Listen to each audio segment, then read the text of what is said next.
I bet it looks like I don't know what I'm doing in the kitchen, doesn't it? But I do. Things just haven't always gone according to plan. I've been burned, slipped and fallen, been cut by butter if you can believe that. That's the thing about surviving in the kitchen, you learn the hard way. Burnt cookies, broken emulsions, overproofed dough, I've seen it all, and I've come back for more. I've spent years picking up tricks, hacks, workarounds, quiet little cheats that you don't find in glossy cookbooks or on shiny competition shows that I should have won. These are other positions. The kind of tips whispered inside walk-ins or learned after your third batch of crystallized caramel. And now I'm on what the algorithm would call a list of things that have already been said, but with a different thumbnail. I've hacked. I've hustled, and I played it under pressure. And now I just have one more thing left to do. Drop the tricks, one trick at a time. Prep all of your ingredients before you start. I am one of the biggest culprits of this. I am very impatient and I just like to get started and I would prefer to be finished yesterday when I start something, and that's not how things work, really.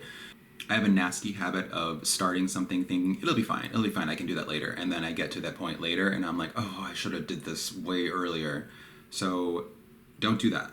It's really hard to juggle time-sensitive cooking when you're in the middle of this whole process and then all of a sudden you need to crack 7 eggs, or you realize that you need to puree 3 pints of raspberries. It's just much easier overall if you just have everything set and ready to go, and then you can just go bam, bam, bam, and continue with your recipe.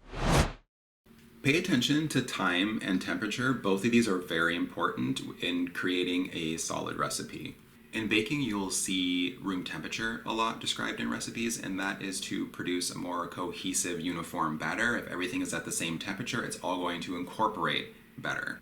It makes a big difference in many things, but for example, let's say cookies. Let's say you're using, the recipe calls for room temperature butter, but you're using melted butter. That's not going to produce the same result. Melted butter is going to produce a more dense and chewy and sometimes even greasier cookie, depending on what the ratio is of your recipe. So just pay attention to that.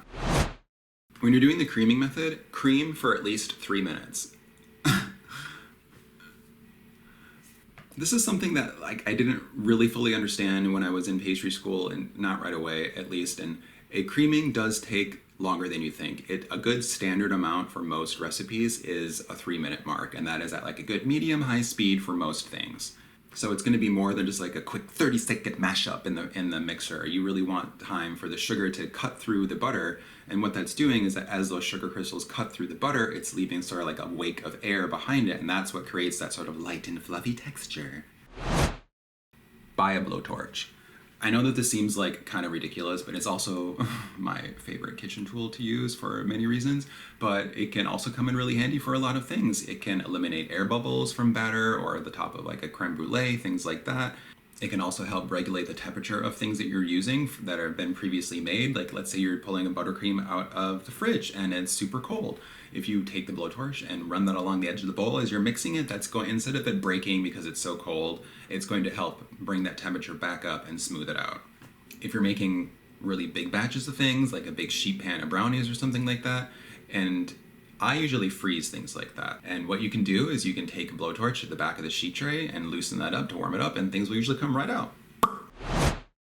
Rotate everything in your oven. That means from top to bottom, front to back, and left to right. Ovens do not all bake the same, and a lot of them have hot spots that you might not know about. So the best way, even if you have a convection oven, it's still good to do this. The best way to get a consistent, even bake is to rotate your product. Soak your cakes. This is the big bakery trick. A lot of places do this with simple syrup or infused syrups like that, but it doesn't have to be a syrup. What typically is done is they will make a simple syrup and they will soak the cake, and that will help keep it moist and keep it fresh longer. That's especially useful if you're making cakes in advance, or a lot of cakes in advance, and you want to keep them as fresh as possible while you're working on many cakes all at once. That happens a lot in places that do a lot of wedding activity, and you have 10 cakes that you're doing all at once. But it doesn't have to be just a simple syrup. You can use a milk soak, you can use a coffee soak, you can use all sorts of other things that can infuse flavor. Sift and whisk your ingredients.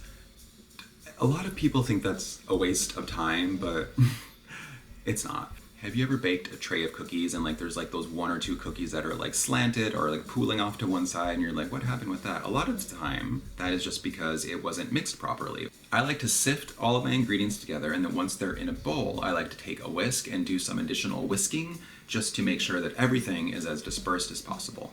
And if you have a lot of ingredients, what you can do is you can sift onto a big sheet of parchment.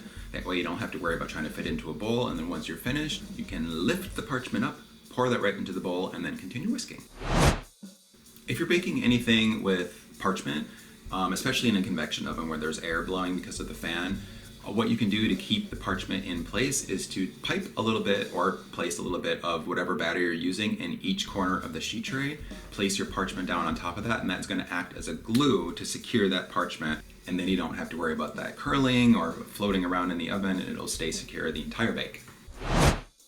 Let your stuff cool. And I'm saying this as one of the most impatient Aries on the planet. I can't stand waiting, especially when it's something like for a cookie, but it's going to make a difference. Cookies don't have the proper set texture until about 30 minutes out of the oven. And most things are going to take some time to cool off. Pies, before you should cut into them, can be anywhere from like 4 to 8 hours, depending on what type of pie that is. Another example is if you try to cut into a loaf of bread that was just pulled from the oven, it's going to crush, it's going to be really super gummy and chewy, the texture is going to be way off. Letting your stuff cool properly is going to allow your product to develop into what you work so hard to achieve. This one might seem like a little extra, but use citric acid when you can. It can make a big difference in things like a frosting or a sorbet or a cocktail.